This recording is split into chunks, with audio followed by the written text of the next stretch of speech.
Berbicara mengenai kemajuan suatu bangsa, pemirsa, ternyata tidak hanya ditentukan oleh bagaimana suatu bangsa itu mengalami kemajuan dalam bidang ekonomi, politik, dan sosial budaya saja. Namun, kemajuan suatu bangsa juga ditentukan bagaimana suatu bangsa itu sendiri memiliki sumber daya manusia yang berkualitas.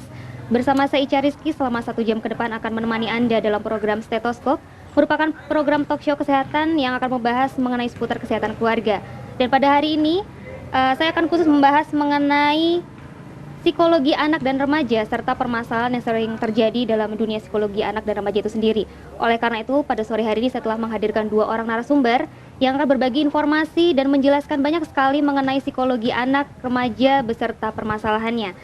Saya akan beralih ke kiri saya, ada Bapak Kisah Bahari SKep Nurse MKep. Selamat sore Bapak. Terima kasih sudah hadir di Stetoskop.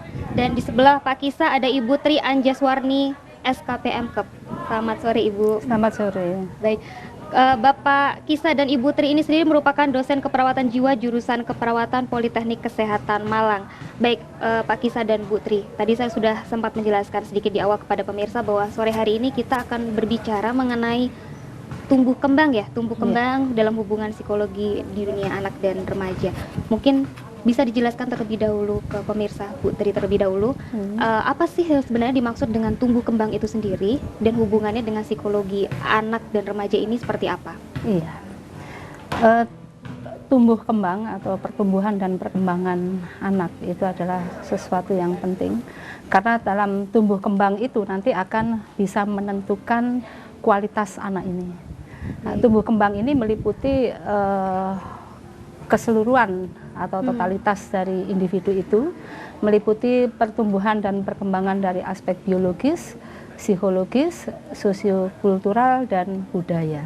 Baik. Nah, pertumbuhan dan perkembangan ini sendiri memerlukan suatu stimulasi yang optimal dari orang-orang dewasa di sekitar anak dan remaja, sehingga nanti orang dewasa ini diharapkan bisa mengantarkan anak ini untuk menjadi tumbuhannya normal atau tumbuh kembangnya sesuai dengan yang seharusnya berdasarkan tingkat usia yang ada pada anak itu.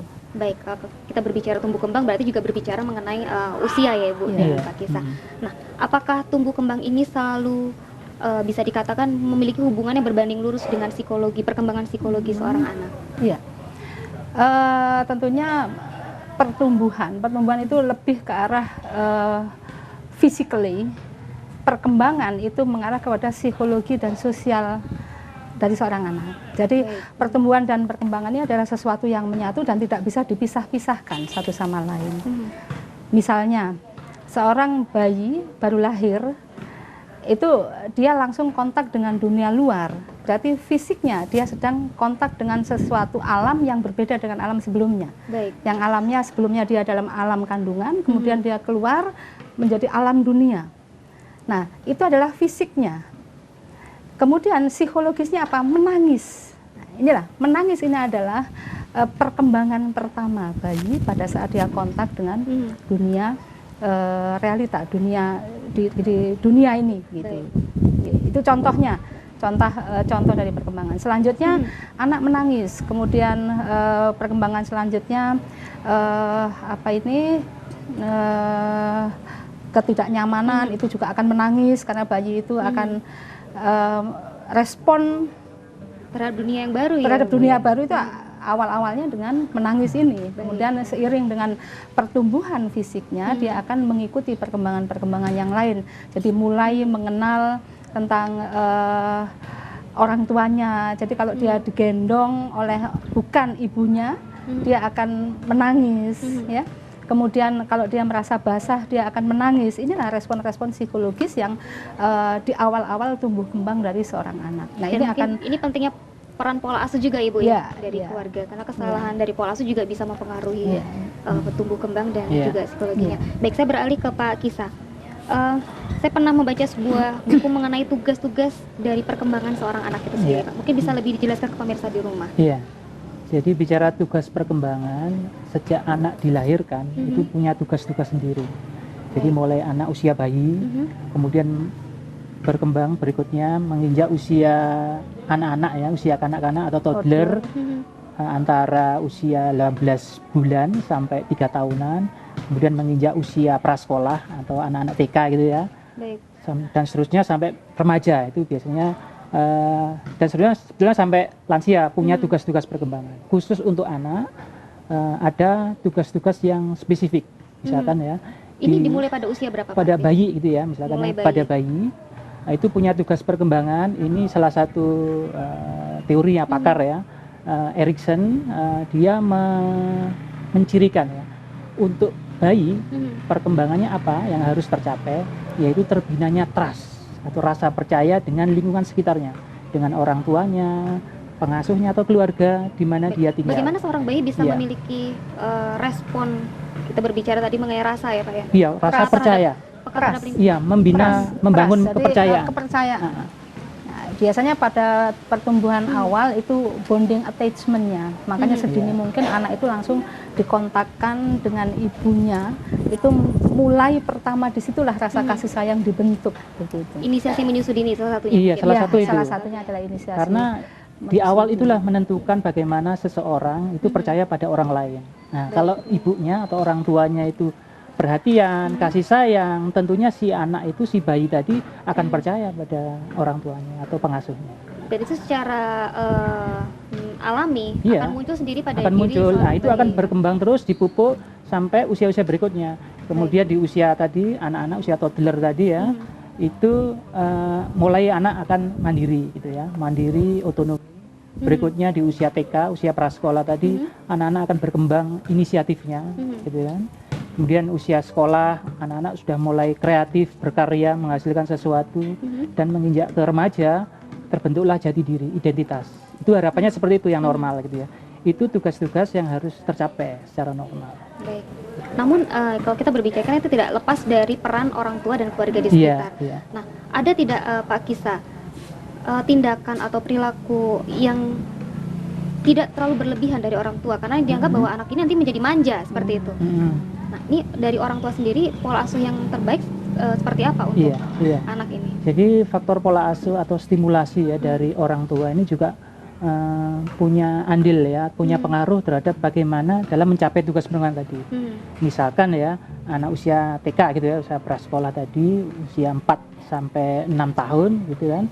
Itu di situ anak mulai inisiatifnya tinggi gitu kan. Ingin membantu orang tua, ingin bantu cuci, ingin bantu apa yang ada di kegiatan di rumah ya. Baik. Itu kan biasanya anak tinggi sekali ya, kepingin bantunya. Kalau orang tua memberikan fasilitas, misalkan memperbolehkan dia untuk membantu, itu akan memupuk rasa inisiatif anak. Tetapi kalau orang tua misalkan melarang, sedikit melarang, tidak boleh, yang takut itu nanti inisiatif nggak berkembang, anak-anak akan merasa bersalah, berbuat sedikit bersalah, takut salah. Saya tertarik Nah, itu dengan penting ya. pernyataan dari Pak Iya. Kisah Bram Putri bahwa pelarangan pada usia kita menganggap bahwa usia balita ya Pak, bisa dikatakan 4 Iya, sampai 5 tahun iya. usia balita. Kan sering sekali orang tua kebanyakan mengatakan tidak boleh melarang anaknya untuk melakukan sesuatu. Karena dalam bayangan orang tua apa yang dilarang itu yang terbaik untuk putra-putri mereka. Nah, sejauh apa nanti dampaknya nih ke psikologi anak? Iya. Bu Tri. Iya, terima kasih. Ya, ini yang harus dipahami oleh semua masyarakat ya, yang tentunya ingin menghasilkan anak-anaknya yang berkualitas pada masa yang akan datang. Bahwa sebenarnya yang menurut orang tua bagus itu belum tentu bagus menurut anak dan tumbuh kembang dari anak itu sendiri. Baik. Contohnya, pada saat anak itu ingin belajar jalan pada usia sekitar 1 tahun, ya 1,5 tahun, dia ingin mulai untuk melangkahkan kakinya. Kemudian orang tua terlalu overprotective sehingga dia digandeng terus. Ini akan menghasilkan anak yang penuh keraguan-raguan dan dia akan Tidak menjadi mandiri. tidak mandiri. Begitu. Ya seperti tadi disampaikan oleh Pak Kisah. Anak pada usia 3 tahun mulai bereksplorasi dia ke lingkungan. Mulai ingin membantu orang tua, mengambil baju sendiri, cuci-cuci sendiri. Ini kalau dilarang, anak ini akhirnya tidak kreatif tadi. Nah, kemudian kalau dia tidak kreatif, jangan ini terlalu overprotective berarti. Nah, kalau jangan sehingga anak ini not confident ya. Dia tidak percaya diri untuk melakukan sesuatu karena tanpa ada penjelasan kenapa kok jangan.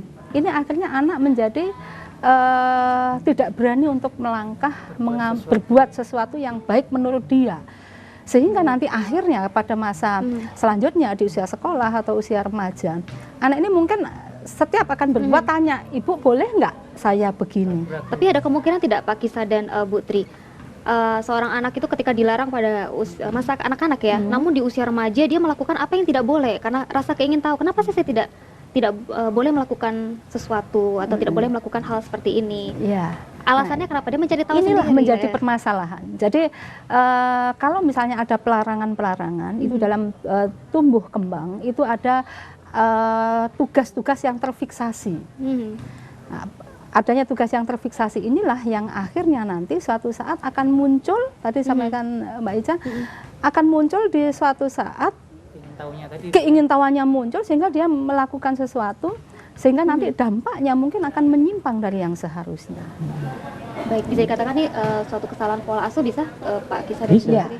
Jadi Ya, salah satu fasilitasinya faktor yang mengakibatkan penyimpangan perilaku anak dan remaja itu adalah pola asuh. Baik itu pola asuh yang menurut orang tua baik ya, dengan dengan misalnya yang sangat kasih sayang sehingga anak itu overprotective sehingga tidak mampu untuk mengontrol keinginan orang tua untuk melarang, ini juga sangat bermasalah buat anak. Saya balik lagi ke Pak Kisah. Mungkin ada trik ini Pak sedikit. Tadi kita berbicara ada kata-kata pelarangan ya, untuk di masa kanak-kanak yang dampaknya mungkin terlihat ketika mereka remaja. Nah, sebaiknya orang tua mengatakan apa Pak?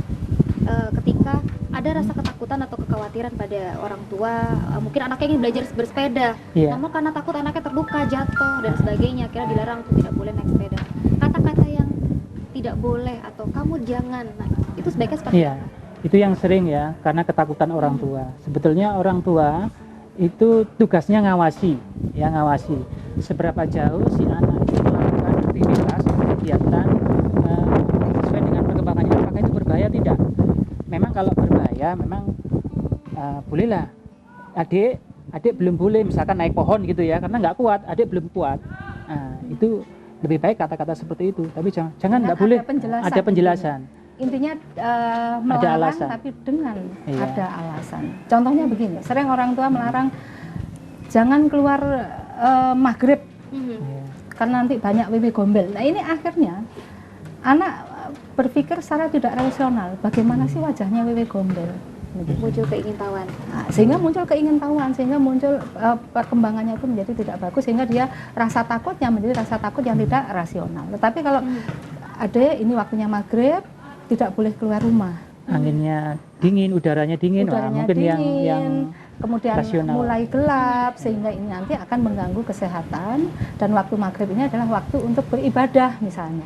Bagi yang beragama Islam sholat gitu kan, bagi yang lain-lain mungkin melakukan ritual yang lain. Nah ini sangat memungkinkan di waktu-waktu itu, sehingga pada saat kita menjelaskan jangan itu harus rasional. Karena anak sekarang ini kreatif. Kalau jangan ini kenapa kok jangan, sehingga disinilah dia akan tumbuh kreativitasnya untuk berpikir kritis. Jadi tidak ada pelarangan tanpa alasan, intinya begitu. Setiap penolakan harus ada sebuah reason sendiri ya. Baik, setelah ini saya akan bertanya kepada Pak Kisah mengenai pola asuh orang tua terhadap remaja setelah jeda iklan berikut ini. Terima kasih pemirsa, Anda masih bersama kami dalam program Stetoskop. Dan Pak Kisah, sebelum kita beranjak mengenai bertanya pola asuh untuk anak remaja, saya sedikit mereview nih ke belakang. Tadi kan perkembangan ataupun pola asuh yang terbaik untuk dari orang tua kepada anak mereka ketika masih usia kanak-kanak. Nah, untuk sebuah hal yang harus dicapai atau sebuah kompetensi dicapai oleh seorang anak, ya kemampuan anak yang harus dicapai itu apa saja Pak? Terkait dengan tumbuh kembang dan psikologi anak itu sendiri. Iya. Jadi kemampuan anak sebenarnya tadi sudah saya singgung ya, mulai anak-anak bayi itu kan harus punya kemampuan tadi ya. Anak harus mulai bisa percaya pada orang, kemudian mandiri, inisiatif, sampai pada remaja sudah terbentuk jati diri. Itu kemampuan yang harus dicapai. Ya, salah satu kemampuan yang harus dicapai. Mengenal identitas dirinya, mengenal identitas namanya, jati diri makanya sedini mungkin kan orang tua selalu bertanya atau selalu memanggil, walaupun bayi, misalnya Ica, tahu tidak tahu, orang tua itu harus memanggil sedini mungkin Ica. Nanti secara tidak kita sadari sebagai orang tua, anak itu pasti akan menoleh pada usia sekitar 3 bulan, itu akan mencari sumber suara untuk kalau dia dipanggil namanya. Nah ini mulai pengenalan identitas nama. Normalnya pada usia berapa Bu? Refleks dari bayi ya, kita berbicara dari anak Kalau itu, bicara kan bayi. sejak lahir sudah ada Sejak refleks lahir ya, sudah ada. terhadap suara bunyi itu kan ada, sehingga orang tua harus merangsang terus kan, mainan dan panggilan-panggilan orang tua, adik, walaupun mungkin dia nggak berespon suara tapi tersenyum, melihat, nah, itu bagian dari rangsangan juga Itu. atau stimulasi perkembangan. Baik. Tapi dia pengenalan identitas dirinya, nama, jenis kelamin itu akan meningkat sesuai Proses dengan terus panggilan-panggilan usianya. akan memupuk identitas. Nah, puncaknya harus sudah tercapai pada remaja. Jati diri jelas. Remaja. Jadi jelas. Iya, Karena identitas kalau jenis kelamin. identitasnya nggak jelas, remaja akhirnya jadi penyimpangan, ya kan, akhirnya ketidakmenerimaan tentang jenis kelaminnya, sehingga Salah saat satunya ini itu. fenomena yang terjadi banyak remaja-remaja yang tampil feminin, sedangkan dia jenis kelaminnya laki-laki, Baik. atau misalnya sebaliknya, ya. sebaliknya perempuan tapi tomboy. Ini karena apa? Stimulasi di awal yang kurang tepat pada anak. Misalnya orang tua yang sangat memaksakan ingin anaknya perempuan. Jadi mulai dini itu Perlakuannya Seperti perlakuannya kewanita-wanitaan. Padahal anaknya pria. Iya. padahal anak pria, sehingga nanti pada akhirnya di puncaknya tadi sampaikan Pak Kisah, di awal usia remaja ini mereka mengalami kebingungan gitu. Sehingga nanti perkembangan selanjutnya juga tampilnya menjadi feminin. Selain atau indikator pengenalan jati diri, ada indikator lain Pak Kisah dan Putri? kemandirian tadi. Iya, jadi untuk remaja kemandirian, Kemampuan mulai membina rasa hubungan. senang pada lawan jenis. Nah, itu Baik. mulai di remaja itu sudah kelihatan nyata gitu ya, karena diiringi fase puber ya, mulai puber. Nah, itu kelihatan sekali dari aspek hubungan dengan lawan jenis. Itu kelihatan tanggung jawab gitu ya. Ini nampak jelas sekali Pak Ica. Jadi kalau kita lihat pada anak-anak usia di preschool ya, usia TK itu, mereka bermain kan berbaur laki perempuan gitu kan. Masuk SD mereka masih di kelas 1, kelas 2 masih laki perempuan. Laki-laki kelas sendiri, 3, perempuan-perempuan sendiri gitu Kelas ya. 4, kelas 5 ini mulai Masih takut-takut, malu-malu. kelompok sendiri, kelompok wanita sendiri, kelompok perempuan sendiri, wanita sendiri, pria sendiri. ya. Masuk di usia kelas 6, ini sudah masuk pra remaja, ini sudah mulai lagi. Mereka sudah mulai GR-GRan gitu ya. Nah, ini sudah mulai berbaur kembali. Suka. Tapi mulai suka. permasalahannya Pak Kisah dan Putri untuk saat ini kadang anak kelas 1 sudah mengenal rasa Pacaran. suka Iya, terhadap iya. lawan jenis. Nah, Cuman Itu masih karena terpengaruh media. Nah, pengaruh media, Iya. televisi, Iya, sinetron. Itu akhirnya memang ya ini saya alami juga. Kelas 1 sudah punya pacar gitu kan. cuman masih palsu, masih suka-suka, belum bener. beneran. Baik, Belum ya. beneran. Dan mungkin di sini peran dari orang tua juga Peran untuk dari bisa orang tua. menfilter ya Iya. setiap acara di media. Baik. Kalau saya kembali ke Pak Kisah mengenai pola asuh yang terbaik untuk remaja nih Pak, karena kan rawan sekali. Berhasil atau tidaknya wanita, pria di kemudian hari ada pada masa remaja Masa mereka. remaja, iya. Nah, ini bagaimana Pak Kisah? Iya, oke.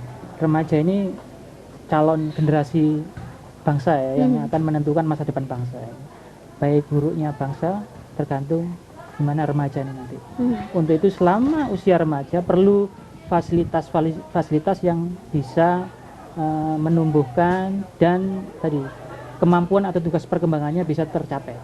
Misalkan dengan kegiatan olahraga gitu kan. Baik. Itu membina kemampuan fisiknya akan terbina kan dengan olahraga, daya kompetisi, daya saing, kemudian berhubungan bergaul dengan masyarakatnya, teman sebaya dalam hal ini remaja. Nah, itu salah satu yang harus dipupuk ya untuk menstimulasi perkembangan remaja. Kemudian ikut kegiatan-kegiatan ya, organisasi, ikut kegiatan-kegiatan yang sifatnya memupuk hobi, karena di situ kreativitas mulai meningkat kan. Hobi apapun yang positif itu harus difasilitasi sesuai tentunya dengan kemampuan, dengan potensi ya. Sebagai orang tua kita hanya membimbing, membina, mengarahkan sesuai kemampuan atau potensinya. Tidak boleh memaksa. Maksudnya mungkin bagus ya, tapi kalau tidak sesuai kemampuan, potensi, bakatnya ya nanti malah tidak terarah dengan Iya, baik. tidak terarah. Baik Pak Kisah dan Putri, saya ada pertanyaan menarik ini Pak. Iya. Bagaimana dengan orang tua yang sanggup memberikan fasilitas kepada anak mereka, kepada Iya. putra-putri mereka selengkap mungkin, Mm-mm. namun mereka jarang memiliki waktu untuk Oh, gitu ya. keluarga karena di zaman sekarang antara suami istri keduanya bekerja, wanita karir kemudian eksekutif muda untuk suami, jadi anak hanya difasilitasi, sekolah pun diberikan sekolah yang Dia mahal, kasih materi hanya aja ya. berupa materi. Nah ini seperti apa? Kasih sayangnya kurang. Betul. Nah, ini yang harus diwaspadai oleh seluruh orang tua, bahwa untuk proses perkembangan jiwa, baik itu pada anak sampai pada remaja ya, khususnya, ini tidak hanya tergantung pada materi saja. Yang dibutuhkan adalah bagaimana kedekatan orang tua, bagaimana kasih sayang orang tua itu terpupuk terus, dan orang tua bisa mengikuti perkembangan anak seperti apa begitu. Karena apa? Kalau materi saja yang yang diberikan ini mungkin akan disalahgunakan justru sama anak ini. Dan apa akibatnya? Banyak anak-anak kota besar yang demikian itu akhirnya digunakan untuk hal-hal yang tidak berguna, yang akhirnya merusak moral dari remaja itu. Contohnya diberikan fasilitas mobil mewah, uang melimpah, akhirnya untuk begadang malam-malam, untuk kedugem, ya kan? Kemudian untuk mengkonsumsi obat-obat terlarang, untuk melakukan free sex, akhirnya seperti ini. Walaupun tidak semuanya, tetapi inilah fenomena yang saat ini marak sekali terjadi. Baik, bahkan saya sempat mendengar sebuah istilah adanya anak babysitter jadinya karena terlalu Ya, sering diasuh karena oleh yang babysitter. diasuh, nah, itu Iya. juga terkait di perkembangan awal karena trustnya tadi mungkin dengan babysitter, dengan pembantu. Baik. Akhirnya Jadi dengan seperti orang itu. tua mereka tidak ada Tidak ada kepercayaan. Tidak Nah, percaya pada Sehingga lebih percaya pada orang pembantu, lain. Baik. babysitter tadi. Nah, orang pembantu atau orang lain mungkin dia Siapa lebih yang dekat dengan lebih dia? mudah orang lain daripada ada kesulitan itu Pak Kisah dan Putri untuk di kemudian hari mengembalikan kepercayaan dari anak untuk bisa dekat kembali dengan orang tuanya. Intinya kualitas komunikasi harus Ditingkatkan. ditingkatkan. Itu penting. Kualitas atau kuantitas bertemu? kualitas terutama dan kualitas. kualitas terutama. Jadi kalau kuantitas harapannya iya, tapi karena fenomena sekarang kan tadi ibu bekerja, bapak juga bekerja Baik, kan. Jadi itu harus dibalas dengan kualitas komunikasi hubungan. Mungkin saat weekend ya sebanyak mungkin waktu yang sedikit dimanfaatkan sebaik-baiknya. Baik. Terutama untuk Nah, mendiskusikan masalah-masalah mungkin yang masalah-masalah anak, masalah remaja di sekolah. Itu jangan biasanya cuek aja, diem aja gitu ya. biasanya orang tua itu baru awareness ya pada saat ada surat dari bu guru di sekolah bahwa anaknya bermasalah ini. Sudah ada Loh, masalah. ternyata kok anakku begini. Atau sudah dipanggil polisi Sudah gitu ya. dipanggil polisi. Nah, ini. Baik, dan itu sering terjadi untuk zaman sekarang ini. Iya. Yang kedua yang saya tanyakan adalah mengenai maraknya kasus perceraian atau perpisahan antara bapak dengan ibu. Nah, Iya. ini dampaknya seperti apa nanti ke anak itu sendiri? Jelas bahwa di dalam teori ya perkembangan jiwa bahwa salah satu faktor yang dominan dalam menentukan perkembangan jiwa anak dan remaja itu adalah hubungan di dalam keluarga. Harmonisasi hubungan dalam keluarga. Jelas kalau misalnya ada perceraian, ini keluarga ini sudah jelas keluarga yang broken gitu ya, keluarga yang berantakan gitu kan. Sehingga ini akan mengganggu psikologis dari anak ini. Anak ini mungkin merasa tidak percaya dengan ibu, tidak percaya dengan ayah, kemudian merasa bahwa dia tidak nyaman di dalam keluarga sendiri, gitu kan? Dia merasa bahwa keluarga ini bukan keluarga yang bisa digunakan sebagai model atau contoh yang baik, sehingga dia melihat bahwa perceraian itu adalah sesuatu yang mengancam terhadap integritas diri anak itu sendiri maupun remaja. Baik, bisa tidak Bu dikatakan bahwa perceraian anak ini karena ikut pada ibu, jadi tidak ikut dengan bapak. Akhirnya muncul pemikiran di secara psikologi bahwa saya membenci laki-laki. Ya. Akhirnya terjadi sekarang Iya. suka pada lawan sama jenis seperti itu. Bisa hal itu, Bisa. tergantung bagaimana si orang tua tadi menjelaskan gitu. Kalau orang tua memberi stigma yang jelek, misalkan ya dia ikut ibunya, kemudian memberi stigma jelek pada lelaki, itu dampaknya nanti dia nggak suka pada lelaki, atau sebaliknya kalau dia ikut si bapaknya, mungkin bapaknya menjelek-jelekan si istri, Dia kalau menjadi anak-anak benci sama akhirnya benci gitu ya. ibunya. Tergantung bagaimana memberi penjelasan.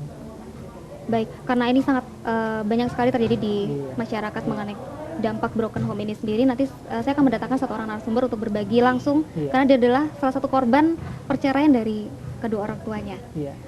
Baik, pemirsa, saat lagi Stetoskop akan kembali dan saya akan menghadirkan satu orang narasumber yang juga merupakan seorang anak dengan background keluarga yang mengalami perceraian. Sesaat lagi tetap di Stetoskop.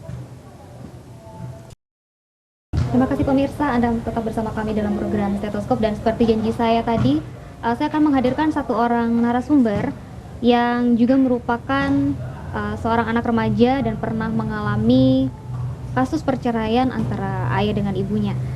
Selamat sore Mbak Novi. Selamat sore, Mbak. Baik, terima kasih sudah hadir di Stetoskop. Ya. Dan mungkin saya langsung saja bisa diceritakan, karena kedua orang tua pernah bercerai. Nah, itu kasusnya pada saat kapan Mbak Novi? Pada saat saya kelas 2 SMP. Baik, Mbak Novi anak tunggal atau Dua bersaudara. dua bersaudara, dan sekarang ikut Ibu ayah, semua. ikut ibu dua-duanya ya? Iya. Baik. Adanya kasus seperti itu, tadi kan sempat dijelaskan banyak sebelumnya dengan Pak Kisah dan Bu Tri ya. Apa yang dirasakan pertama kali ketika berhadapan dengan kasus seperti itu? Ya nggak bisa nerima kenyataan. Kenapa kok sampai orang tua saya kayak gini? Dan kenapa sampai saya yang jadi korbannya? Nggak nyangka aja. Sudah punya adik ya waktu itu ya? Iya, sudah. Sudah punya adik, baik. Dan apakah cukup mengganggu aktivitas sehari-hari? Iya. Karena posisinya waktu itu masih duduk di bangku SMP. Iya. Sempat tidak masuk atau membolos? Enggak sih kalau membolos, cuma ya kayak malu aja sama teman-teman gitu. Karena mungkin takut ada pembicaraan ya Pak Iya. Kisah dan Bu Biasa Tri. anak-anak biasa apa ya? Bilang orang Jawa bilang dirasani. Gitu ya. Jadi, mungkin diejek atau apa. Baik, selain itu mungkin ada hal lain yang mengganggu aktivitas Mbak Novi? Selain dari teman-teman juga dari tetangga yang paling apa ya, menusuk lah, mengganggu banget omongan dari tetangga-tetangga itu sampai kayak males gitu mau ketemu sama orang gitu. Jadi akhirnya mengganggu interaksi dengan Dengan orang orang lain gitu. Jadi dampaknya juga kelihatan bahwa merasa malas, ada tidak nyaman, tidak confident ya untuk bergaul dengan orang lain. Nah, ini dampak yang paling nyata. Karena apa? Ada sesuatu yang tidak nyaman tadi, ada rasa malu tadi. Gitu. Baik, dan itu terasa berapa lama untuk bisa menumbuhkan kembali kepercayaan diri?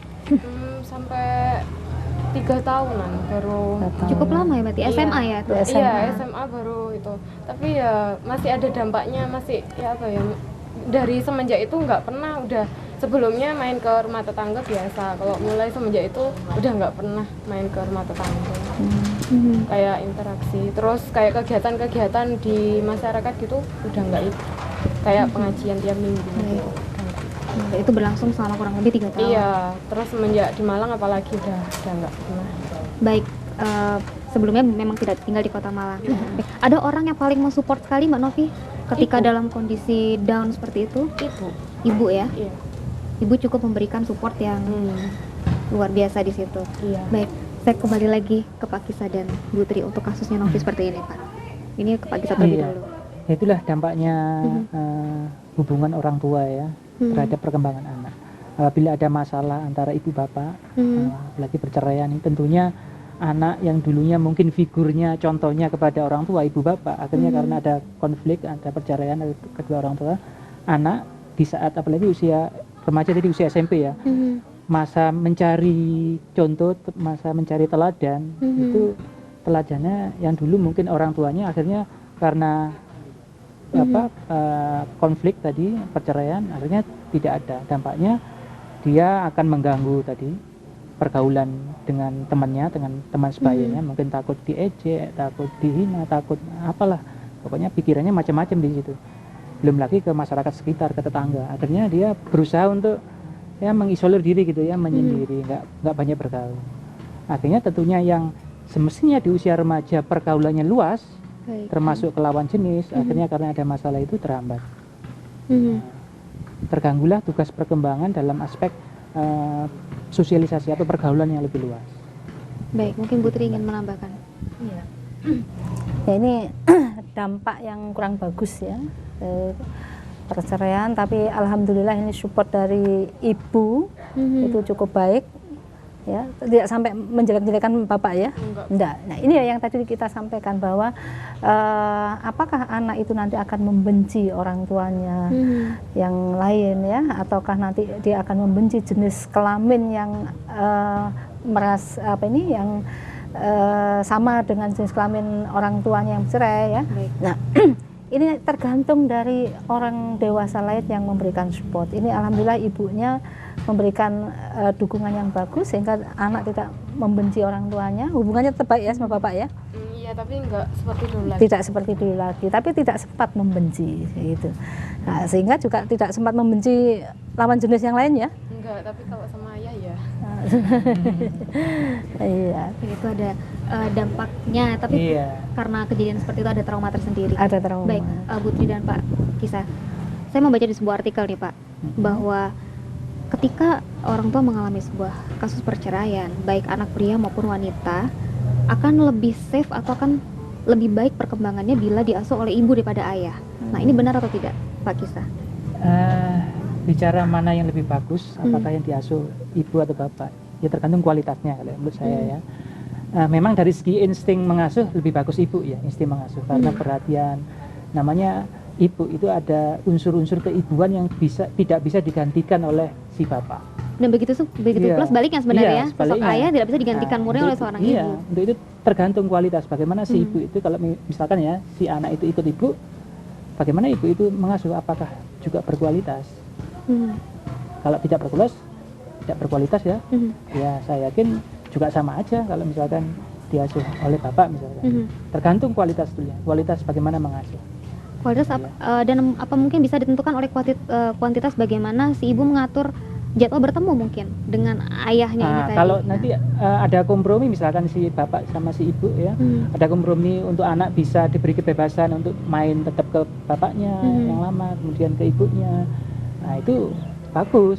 Karena bagaimanapun dia akan lebih baik mendapatkan support langsung dari ayah untuk jadi mencari ibu. Punya masalah kan bapak ibu, anaknya sebenarnya nggak jadi korban. Nah sebaiknya diberikan kebebasan untuk bisa berkunjung ke bapaknya, walaupun sekarang mungkin tinggal dengan ibu. Terus sebaliknya kalau dia ikut dengan bapaknya. Nah ini sekarang ke Putri. Kalau tadi adalah kasus perceraian di mana anak menurut sebuah artikel lebih baik tinggal bersama ibu. Nah ini ada sebuah artikel lagi Bu, yang di mana menjelaskan bahwa ketika seorang anak kurang mendapatkan kasih sayang dari seorang ayah, pada saat remaja akan menjadi tumbuh kembang yang cukup terganggu, mulai mengenal pergaulan bebas, kemudian narkoba. Itu seperti apa Bu? Iya, karena gini ya, terkait dengan itu figur orang dewasa yang bertanggung jawab tidak didapatkan. Seorang ayah yang harusnya menjadi ketegasan, seorang ayah yang harusnya menjadi figur role model atau contoh seorang yang tegas, bijaksana, bertanggung jawab, ini tidak ada, akhirnya dia kehilangan kendali ini. Dan tidak ada contoh bagaimana sih tegas dari seorang ayah, tidak ada. Bagaimana seorang ayah yang bertanggung jawab, dia tidak ada. Akhirnya dia mencari versinya sendiri sesuai dengan di mana dia dapatkan. Contohnya, misalnya dia masuk dalam kelompok teman sebayanya. Nah ternyata yang dimasukin adalah kelompok yang nggak benar, misalnya geng yang sekarang marak ya, geng closer, geng punk, kemudian geng narkoba atau geng dugem, geng motor dan sebagainya.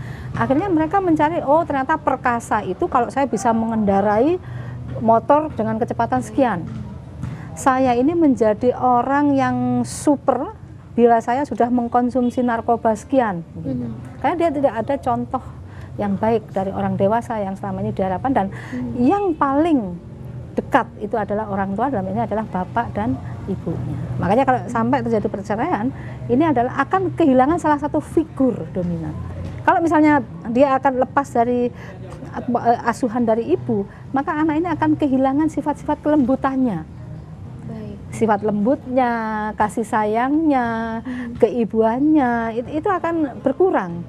Tidak mungkin lebih bagus daripada anak yang mendapat figur yang lengkap, contoh dari ibu dan contoh dari bapak. Ketegasan itu ada dalam figur ayah. Pada saat dia diasuh ibu, maka figur tegas itu tidak ada. Karena kalau ibu tegas itu biasanya dengan nangis gitu kan.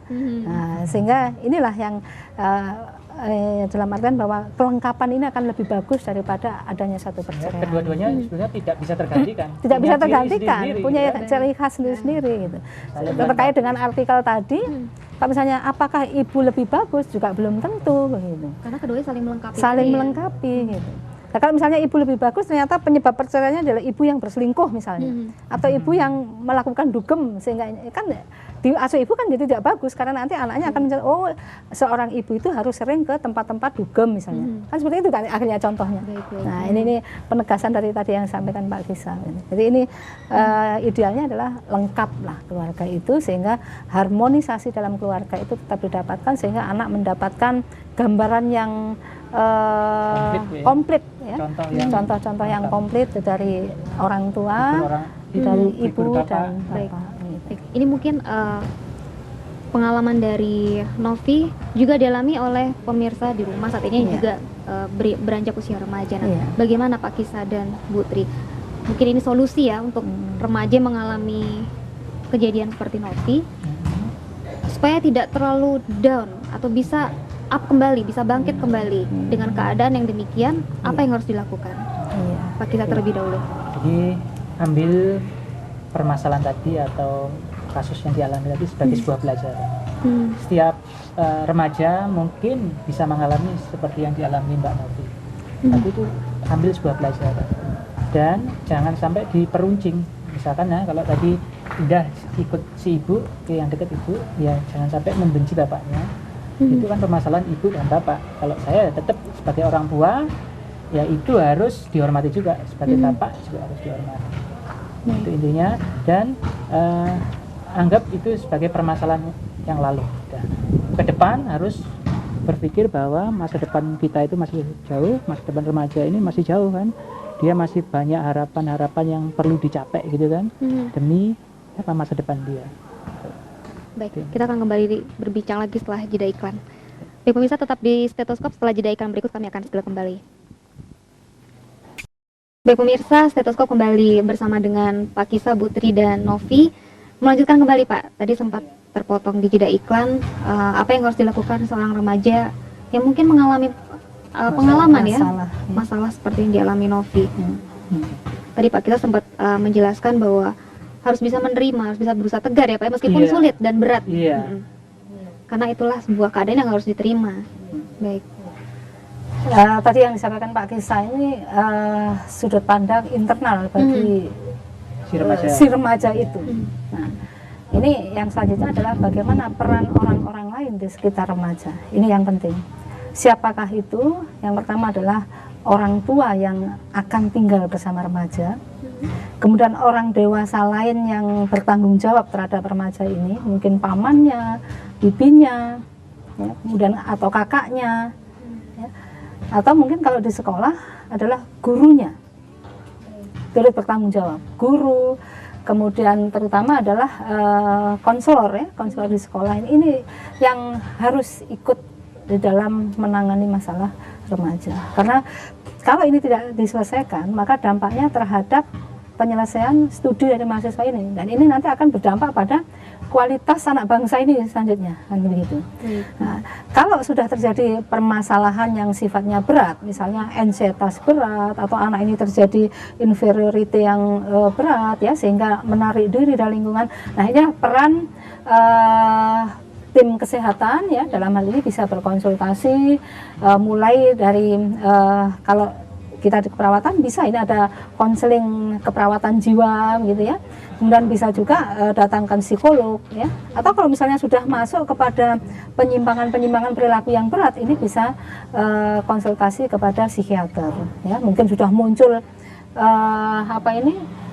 gangguan-gangguan berat ya, misalnya ada halusinasi atau rasa benci yang bermusuhan sehingga ada keinginan untuk memukul orang. Nah, ini sudah memerlukan penanganan yang lebih serius dengan melibatkan tim ahli ya, dalam hal ini adalah ahli jiwa.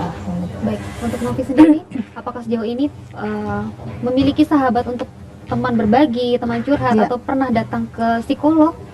Kalau ke psikolog enggak, kalau temen iya. Baik, itu cukup memberikan efek positif? Iya.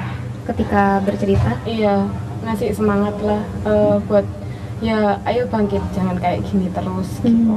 Kan hidup harus berjalan gitu kataku misalnya. Baik, harus Sebaya penting. optimis. Teman sebaya. Ini pas yang diambilnya yang betul gitu. Kalau pas yang teman sebaya yang diambil adalah sesama Memberi contoh broken, yang jelek. memberi contoh yang jelek, wes daripada kamu ini, ayo tak jak dugem lah, ini yang berbahaya. Tapi yang contoh temannya ini adalah teman yang baik ternyata. Pemilihan teman juga Pemilihan berpengaruh teman. ya Pak Kisah dan Bu Tri. Ketika remaja ini ada masalah, Iya. lingkungan juga ikut Pergaulan. berpengaruh. Beberapa hasil penelitian mengatakan bahwa faktor hubungan dengan teman sebaya, pemilihan teman ini di usia remaja ini berpengaruh terhadap perilaku remaja itu nantinya. Kalau dia pergaulannya ke remaja lain yang tadi menyimpang, Bisa tentunya kemungkinan akan ikut menyimpang juga. ikut arus negatif tadi. Nanti kalau positif. Baik, Novi, ini saya kasih waktu untuk bertanya kepada Pak Kisah dan Bu Tri, apa yang ingin ditanyakan terkait dengan psikologi ini sendiri?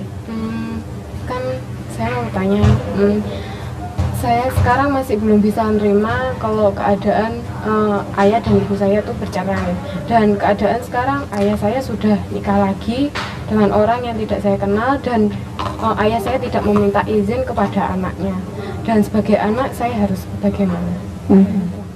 Oke, mungkin Bu Tri. Saya dulu ya. Sampean harus bagaimana gitu. Iya. Kembali lagi bahwa banyak strategi ya dalam mengatasi permasalahan hidup. Ya.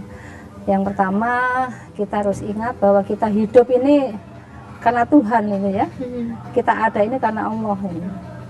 Sehingga apa yang terjadi ini sesuai dengan kehendak Allah. Itu yang pertama. Kita yakini bahwa tidak ada sesuatu yang terjadi tanpa campur tangan dari Maha Pencipta, kan begitu. Sehingga apa, tempat kita kembali adalah bagaimana kita memasrahkan kepada Allah, pada Tuhan yang Maha Esa, supaya kita diberikan kekuatan. Itu strategi yang bisa kita gunakan. Karena tanpa kita berpasrah diri, ya kan, kita terus akan denial, bahasa ini. Kita akan menolak terus. Menolak. Karena apa? Karena ini adalah realita kehidupan. Seperti kematian pun, tidak ada orang yang menginginkan keluarga dekatnya itu meninggal secara mendadak. Tapi mau tidak mau, itu pasti akan terjadi. Dan pada saat kematian itu terjadi, tidak ada kontrak sebelumnya. Iya apa enggak? Nah, inilah yang membutuhkan keikhlasan.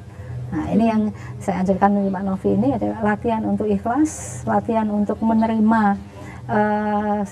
apa yang terjadi itu dengan legowo gitu ya.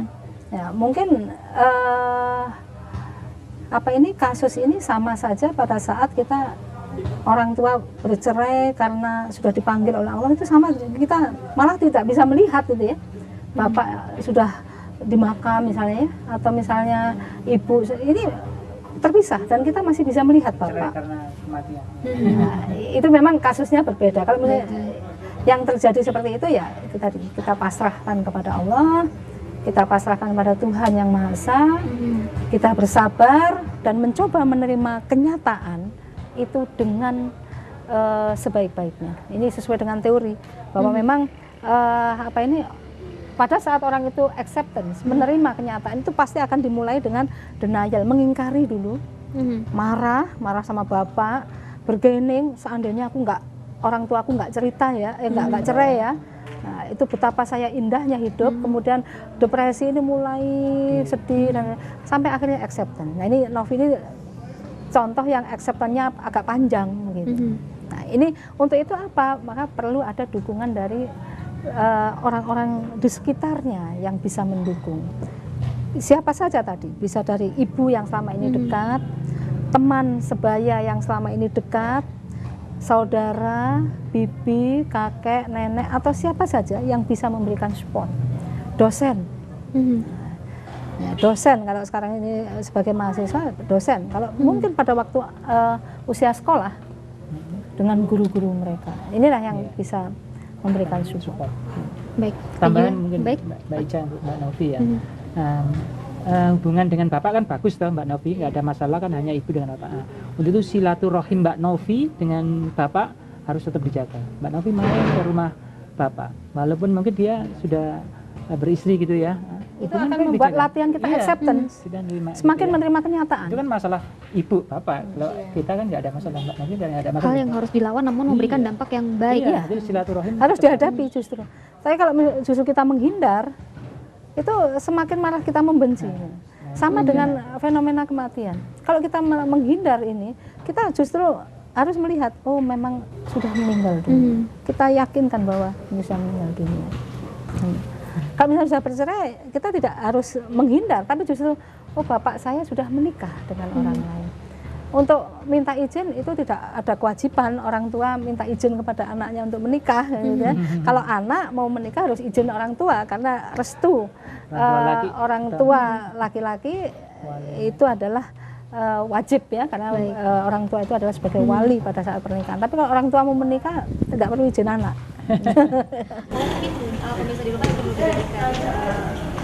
Acuan di sini ya bahwa Novi ini merupakan seorang remaja dengan segala kompleksitas permasalahan yang ia hadapi tetap survive dan mengatasinya dengan jalan yang benar. Ya. Karena belum tentu ada remaja lain seusia Novi yang bisa survive ya Pak Kisah dan Bu Tri. Ada yang mungkin larinya lebih ke pergaulan bebas ataupun ke narkoba. Seperti itu. Terima kasih Novi sudah hadir di Stetoskop. Baik, saya kembali lagi pemirsa ke Pak Kisah dan Bu Tri. Kalau tadi saya ingin bertanya nih sebenarnya sedikit tentang pergaulan bebas yang juga marak terjadi di remaja zaman sekarang. Penyebab paling besarnya apa ini, Bu Tri? Iya. Tadi sudah saya sampaikan bahwa sebenarnya faktor yang paling dominan itu adalah keluarga. Siapakah keluarga yang paling dominan? Ini adalah orang tua. Karena mulai dari awal anak itu ada di dunia, baik itu mulai dalam kandungan sampai dia dilahirkan kemudian tumbuh kembang, itu dia selalu hidup dalam keluarga. Kenapa kemudian pada saat memasuki usia remaja anak ini terjadi penyimpangan sampai jadi pergaulan bebas dan sebagainya, itu tergantung dari bagaimana orang tua ini melakukan bonding di awalnya. Bagaimana orang tua ini melakukan pembiasaan, pembinaan, pengawasan sedini mungkin. Ya, seperti contohnya, anak yang sejak dini ditolak oleh orang tua, misalnya orang tua yang tidak menghendaki anak yang ada dalam rahimnya misalnya. Ini terus akan di-force ke dalam janin ini, sehingga nanti ini anak juga merasa bahwa dia ditolak oleh keluarganya, dan ini terus akan mengikuti dia. Sehingga kalau dia merasa ditolak, tentunya kepada saat dia dilahirkan, kan orang tuanya tidak menciuminya. Mungkin akan menaruh kebencian pada anak ini, aku nggak mengharapkan kamu ada di dunia, sehingga orang tua ini tidak mau melakukan kedekatan, tidak mau menyusui, tidak mau mengasuhnya, sehingga seolah-olah dibiarkan, sehingga anak ini akan menjadi anak yang tidak ada kendali dari Ada orang kemungkinan tua. Bu, ketika pola asuh orang tua sudah benar, namun karena pengaruh lingkungan, anaknya. Nah itu adalah next faktor dominan kedua, dari lingkungan. Lingkungan keluarga yang utama, kemudian lingkungan pergaulan atau lingkungan sekitar. Yes, pendidikan, pendidikan agama ini menjadi benteng gitu ya, sebagai benteng si remaja ini untuk bagaimana bisa menseleksi ini hal buruk, ini hal baik. Nah ini yang juga kadang zaman sekarang sering ditinggalkan ya Pak Kisah. Karena pendidikan agama itu kan tidak hanya pendidikan agama yang sifatnya formal ya, tapi pendidikan agama yang ada di keluarga juga menjadi hal yang penting. Baik, namun di antara kedua faktor itu yang paling dominan penentu adalah dalam dari keluarga. Karena dalam keluarga itulah penanaman awal-awal termasuk nilai-nilai agama itu kan semua di keluarga ini. Hmm. Jadi mulai kedekatan, kemudian menanamkan mana yang boleh, mana yang tidak boleh, mana yang dosa, mana yang dosa, itu diawali dari keluarga. Jadi keluarga ini adalah kompleksitas pendidikan di dalam yang pertama dan utama itu di keluarga. Mulai anak lahir kan pertama keluarga. Baik, baik, menarik sekali. Ini terakhir Bu Tri dan Pak Kisah, mungkin ada yang ingin disampaikan ke pemirsa di rumah terkait dengan psikologi anak remaja dan permasalahan yang cukup banyak kita bicarakan tadi. Pak Kisah terlebih dahulu. Saya pesan-pesan saya bagi adik-adik remaja semua ya, bangkitlah gitu ya, berbuatlah sesuatu yang positif gitu ya. Demi siapa? Demi diri Anda sendiri sebagai remaja, nanti demi keluarga, demi bangsa. Dengan apa? Segala potensi yang Anda miliki yang positif, kembangkan terus. Jangan takut, jangan ragu gitu kan. Misalkan punya kemampuan bakat di bidang olahraga, tingkatkan ya. ikut kegiatan olahraga, yang punya bakat di bidang seni musik ya, terus pokoknya semua dikembangkan. Selama itu positif ya, Nah, Pak, ya? selama itu positif. Nah, Baik. nanti kalau bakat itu dipupuk terus, nanti akan identitas jati diri akan semakin jelas. Oh, ternyata saya ini punya kemampuan positif seperti ini. Nah, nanti kalau sudah jelas, tentunya masa depan dia akan lebih bagus. Ya, lebih bagus. Tentunya dia menjadi harapan bangsa. Nah, itu yang sangat menentukan nanti bagaimana masa depan bangsa ini. Baik. Gitu. Bu Tri ingin menambahkan? Mungkin dalam sesi ini ya, bahwa perlu diketahui oleh semuanya bahwa anak ini adalah aset bangsa. Anak adalah penentu masa depan bangsa. Jadi bangsa Indonesia ini akan menjadi baik itu ditentukan oleh bagaimana kita menciptakan atau mengembangkan anak-anak sebagai generasi yang berkualitas ya, dengan stimulasi tumbuh kembang yang secara optimal. Nah, tumbuh kembang ini tidak hanya fisik, kita hanya memberi makan, pakaian, tetapi juga bagaimana kita menstimulasi dari aspek psikologis, sosial, kultural, dan spiritual. Dan bagaimana peran orang tua? Peran orang tua dalam hal ini adalah bagaimana memfasilitasi, memberikan fasilitas, kemudian memenuhi kebutuhan-kebutuhan anak ini dengan memperhatikan sifat-sifat keunikan setiap anak ini. Baik. Karena setiap anak dalam masa tumbuh kembangnya itu unik. Sering kita melihat bahwa orang tua membeda-bedakan, oh anakku si A ini lebih pintar daripada si B. Baik. Nah, ini tidak boleh, karena nanti kalau yang merasa tidak hebat, dia akan merasa bahwa aku tidak seperti kakakku orang pintar. Sehingga inilah yang akan menghambat kreativitas si anak ini. Harus bersikap adil ya, Bu ya. Harus adil. Jadi sesuai dengan bakat dan bakat dan keunikannya masing-masing. Ya, keunikannya masing-masing. Ada anak yang kutu buku, jadi dia pintar karena ditentukan oleh buku. Selalu belajar rajin, selalu kemana-mana bawa buku. Tapi ada anak yang belajarnya tidak dari buku, tapi dari eksplorasi di lingkungan. Nah, ini unik. Jadi ini anakku senengannya keluyuran terus, gitu ya. Angel belajarnya. Tapi kalau kakaknya ini rajin, ini yang akan membuat bahwa tumbuh kembang itu menjadi tidak bagus. Jadi inilah keunikan. Setiap anak mempunyai keunikan sendiri dalam mengembangkan dirinya, dalam tumbuh kembangnya itu berbeda-beda, dan orang tua memfasilitasi sesuai dengan keunikannya. Baik, Itu menarik sekali Bu Tri. Baik, saya yakin informasi dari Pak Kisah dan Bu Tri sangat bermanfaat untuk Anda dalam membina rumah tangga dan mendidik putra-putri Anda agar putra-putri Anda menjadi anak kebanggaan orang tuanya. Terima kasih Pak Kisah dan Bu Tri sudah hadir di Stetoskop. Dan Novi, terima kasih sudah hadir juga di Stetoskop. Tetap semangat, survive, karena hidup itu nggak berhenti hanya di sini saja ya. Baik. Betul sekali Pak Kisah. Dan terima kasih pemirsa, Anda bersama kami selama 1 jam dalam program Stetoskop. Saya Ica Rizky beserta seluruh kru yang bertugas pada hari ini mengucapkan terima kasih atas kebersamaan Anda. Salam sehat selalu untuk keluarga Anda dan selamat sore.